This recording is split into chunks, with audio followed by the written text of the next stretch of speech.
Dalam nama Bapa dan Putra dan Roh Kudus. Amin. Bapak, Ibu, Saudara, Saudari terkasih, salam jumpa kembali dalam Renungan Inspiratif Minggu Biasa ke-24 berdasarkan Injil Lukas bab 15 ayat 1 sampai 32.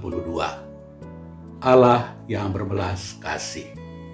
Bapak, Ibu, Saudara, Saudari terkasih, ada sebuah cerita tentang seorang suster yang pada suatu hari datang mengaku pada seorang pastor. Setelah pengakuan, suster itu meminta kepada pastor, "Pastor, bolehkah saya menceritakan sesuatu kepada pastor?" "Tentu saja, silakan suster," jawab pastor itu. "Begini pastor," lanjut suster itu, "beberapa waktu lalu saya memperoleh penglihatan, dan di dalam penglihatan itu saya bertemu dengan Yesus." Setelah mendengar hal tersebut, pastor itu dengan antusias meminta, "Bisakah kalau suster nanti memperoleh penglihatan lagi, coba tanyakan kepada Yesus dosa yang paling besar yang saya pernah lakukan sebelum saya ditabiskan menjadi imam."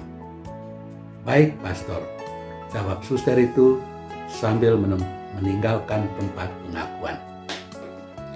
3 bulan kemudian, pastor itu bertemu lagi dengan suster yang sama.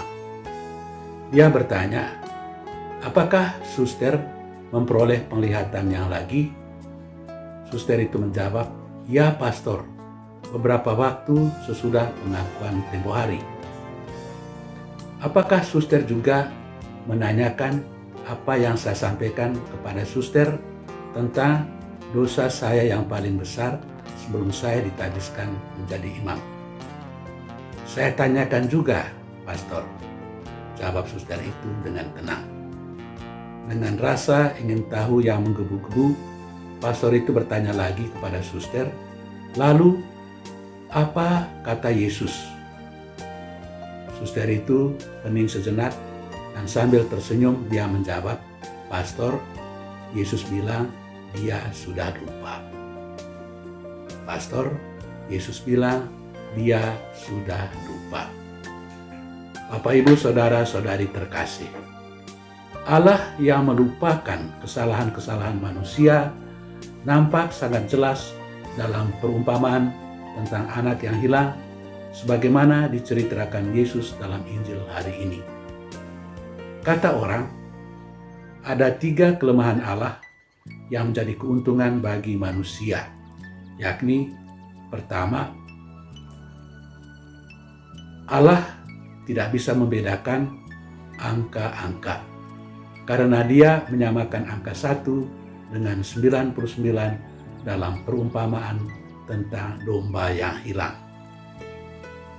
Kedua, Dia juga tidak bisa membedakan jangka waktu karena Dia memberikan upah yang sama kepada orang yang bekerja pagi hari dan orang-orang yang masuk kerja pada sore hari dalam perumpamaan tentang orang-orang upahan yang bekerja di kebun anggur.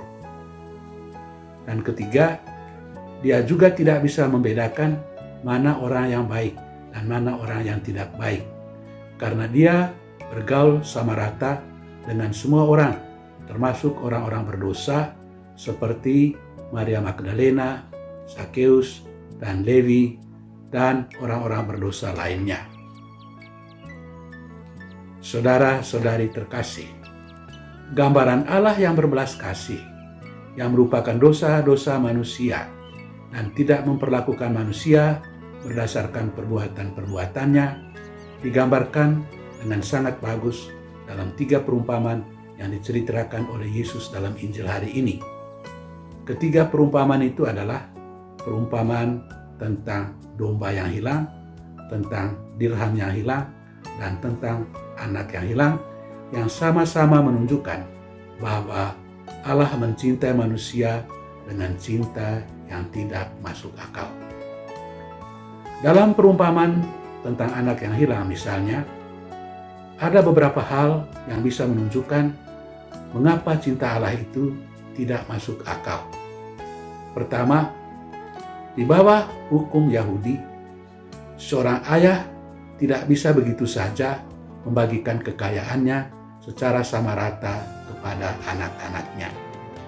Biasanya, anak sulung mendapat 2/3 dari kekayaan sang ayah, sedangkan anak bungsu hanya mendapat 1/3 dari kekayaan orang tuanya.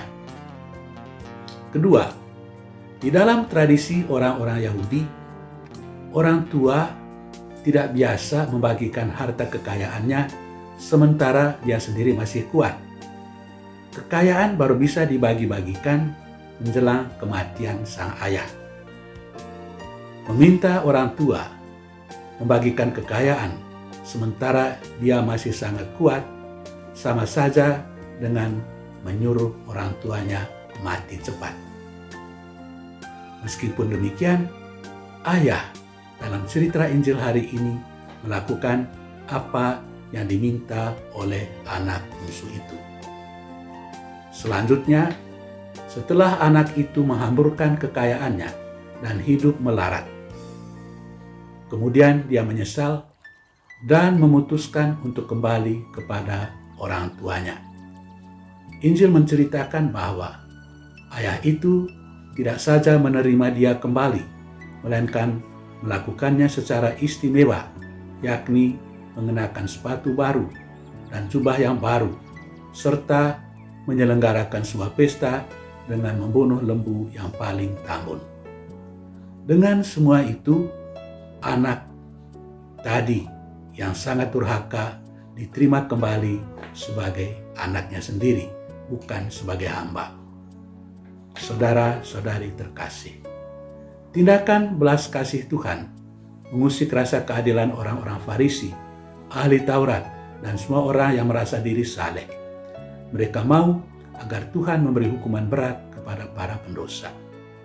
Tetapi melalui perumpamaan tadi, Yesus menyatakan bahwa kasih Tuhan lebih besar daripada yang dibayangkan manusia. Yesus Putra Allah malah rela mengorbankan diri supaya manusia kembali beroleh hidup.